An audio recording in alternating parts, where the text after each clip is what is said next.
नमस्कार, आदाब, सत श्री अकाल, जय मिथिला, जय मिथिल, जय बिहार। मौजूदगी मधुबनी जिला अंतर्गत घोरवंकी पंचायत में है, जहां पे एक ऐसी घटना घटी है जिसको देखकर आपका दिल दहल जाएगा। समझ नहीं आएगा कि क्राइम कितना बढ़ गया है और प्रशासन के लिए दिन प्रतिदिन चुनौती बढ़ती जा रही है।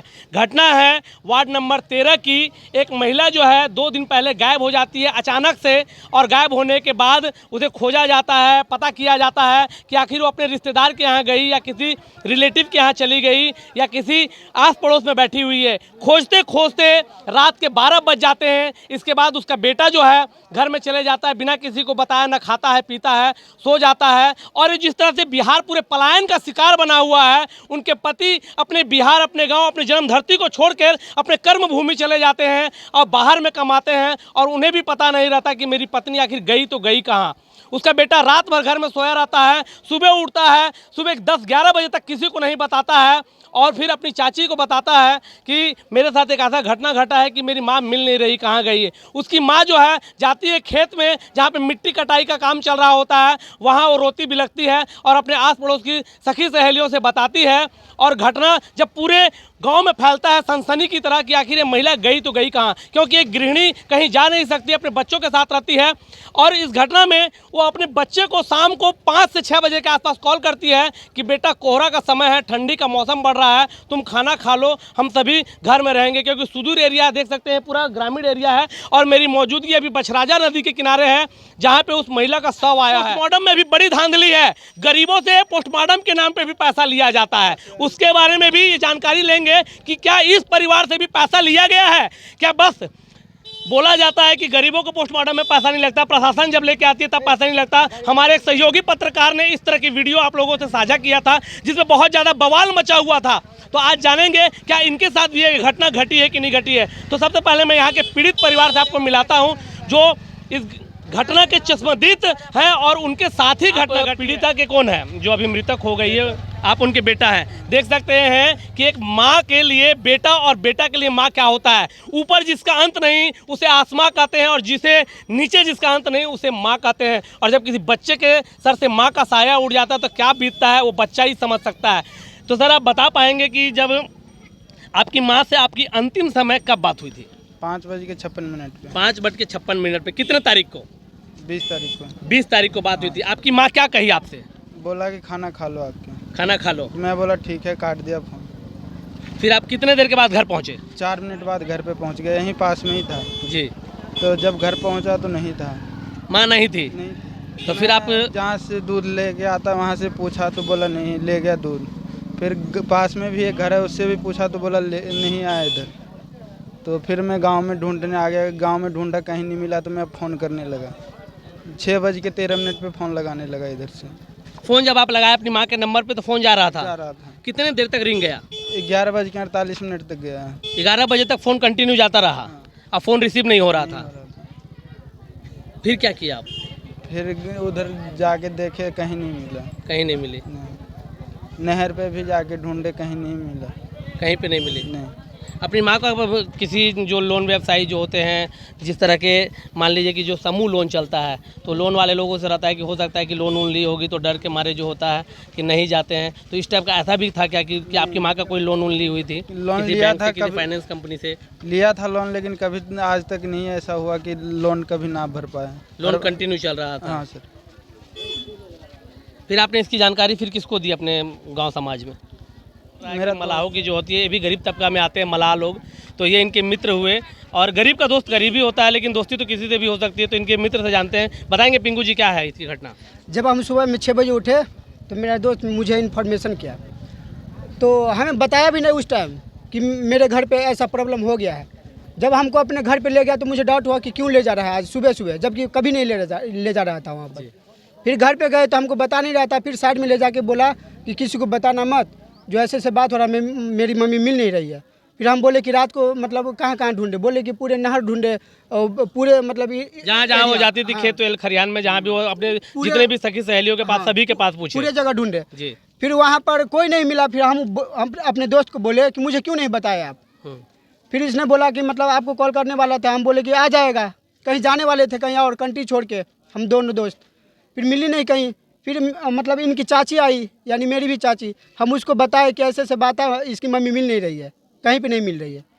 फिर मतलब पूरे मतलब एरिया में शोर हो गया कि इसकी मम्मी मिल नहीं रही है, कहीं खो गया, पता नहीं क्या हो गया। हाँ, ऐसे ही हुआ। इसके बाद मतलब 2 दिन तक लगातार हम सब गाँव वासी मिल के ढूंढे, कहीं नहीं। आप बॉडी लेने पोस्टमार्टम के लिए गए हुए थे, पोस्टमार्टम में आपसे पैसा भी लिया गया? हाँ, लिया गया। कितना पैसा लिया गया है? 1500 एक बार लिया था जी, और 900 एक बार लिया था, और बस इतना ही लिया था। ये बता रहे हैं आपके भाई की 10,000 रुपया। मिल गया था। अच्छा, 10,000 रुपया नहीं लिया गया, 1500 रुपये एक बार लिए गए और 900 रुपया एक बार लिए गए। आप पूछे उसे किस चीज़ का चार्ज ले रहे हैं? वो बोला कि पन्नी उन्नी लाएंगे और कुछ सामान वगैरह लाएंगे। अच्छा, पैक वैक करने और के वो लिए। जो डूम होता है ना, हाँ, तो वो लिया था 1500 रुपया। रूम चार्ज लिया। रूम चार्ज देख सकते हैं जो भी उनका चार्ज हुआ है, पोस्टमार्टम का जो चार्ज हुआ है, इनसे एक बार 1500 रुपये लिया गया है और दूसरी बार 900 रुपया लिया गया है। के जो परिवार है, ये वहाँ पे पोस्टमार्टम पे गए हुए थे और इन्होंने अपने हाथ से पैसा दिया है। उसका आपका रिसीविंग भी कोई दिया? नहीं, कोई रिसीविंग नहीं, किसी तरीके का कोई रिसीविंग नहीं, कोई रसीद नहीं कटा। अब ये सबसे बड़ी सोचने वाली बात है कि आखिर ये पोस्टमार्टम में जो इतनी बड़ी धांधली है, ये पैसा आखिर किसकी जेब में जाता है, किसका जेब गर्म हो रहा है, ये जांचने वाली बात है और स्मरण करने वाली बात है। इस पर जिला प्रशासन से मैं अपील करना चाहूँगा कि इसको अपने संज्ञान में लेके जांच करें, क्योंकि प्रशासन जो है और जो सरकार है, ये गरीबों के लिए बनी हुई है और गरीब के लिए बहुत सारे कानून हैं। पोस्टमार्टम में पैसा लेने का कोई प्रावधान नहीं है, और अगर है तो उसे सरकार से हम अपील करेंगे कि उसे साझा किया जाए। यहाँ के जनप्रतिनिधि भी मिलते हैं, जो यहाँ के मुखिया हैं। सर आपका ये घटना जो हुई जी 20 तारीख के संध्या करीब 6 बजे जी यह लापता हुई है, जी जिसकी जानकारी हम लोगों को सुबह 10 बजे तक मिला।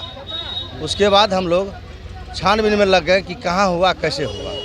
पता चला कि ऐसे 6 बजे यहाँ से वो गायब हुई है लगभग, और इसके बाद हम लोग थाना पर गए। थाना पर लिखित आवेदन देने के बाद थाना भी अपना कार्रवाई में लग गए। थाना का प्रशासन यहाँ पहुँचा था। लोगों का मानना है कि जो हम आवेदन देने गए थे, तो प्रशासन के द्वारा हम लोगों से अच्छे से बात नहीं की गई। जिस समय दिया गया था उस समय हम घर पे ही थे, रास्ते में थे, वहाँ तक नहीं पहुँचे। कल जब हम गए उस समय थाना प्रभारी आवेदन लेके और एफआईआर दर्ज किया। जैसे जैसे बताए वह लिखित आवेदन दर्ज किया, एफआईआर दर्ज किए और उसी समय तुरंत प्रशासन को भेजे, पदाधिकारी को। पदाधिकारी जो अपना जांच करना था जांच किए। फिर हम लोग 4 बजे वहाँ से निकल के आए। ग्राम में एक भोज था, भोज खाने के बाद जब घर के तरफ गए तो रास्ते में ही जानकारी मिला कि ऐसे ऐसे लाश फेंका हुआ है गांव से दक्षिण। तो हम लोग 25-50 की संख्या में वहां गए तो देखे सही लाश वहां पड़ा हुआ है।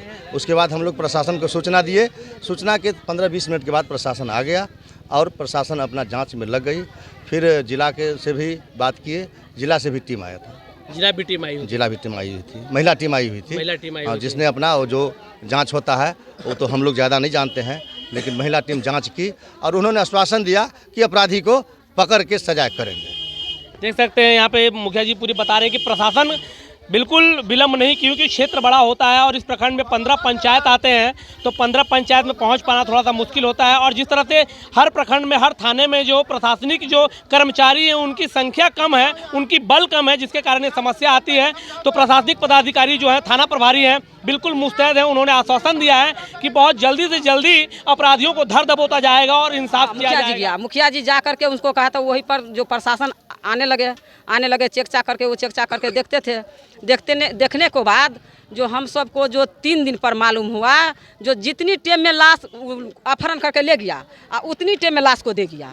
तो हम सबको मालूम हुआ 3 दिन के बाद, तो वहाँ पर पहुँचे, हम भी पहुँचे। तो वो महिला को, जो एक महिला पुलिस था, तो वो हमको बोला क्या, जो इसको इधर उल्टा सबको उल्टा पुल्टा कर हमको उसको दिखा करके हम उनको बोले क्या, जो देखिए सर, मैं भी गरीब परिवार के हैं, आज भी इसको मर्डर किया है, कल भी हमको मर्डर करेगा, परसों के डेट में फिर और किसी को मर्डर करेगा, पकड़ करके इसको हम साबुत दे करके जाएंगे।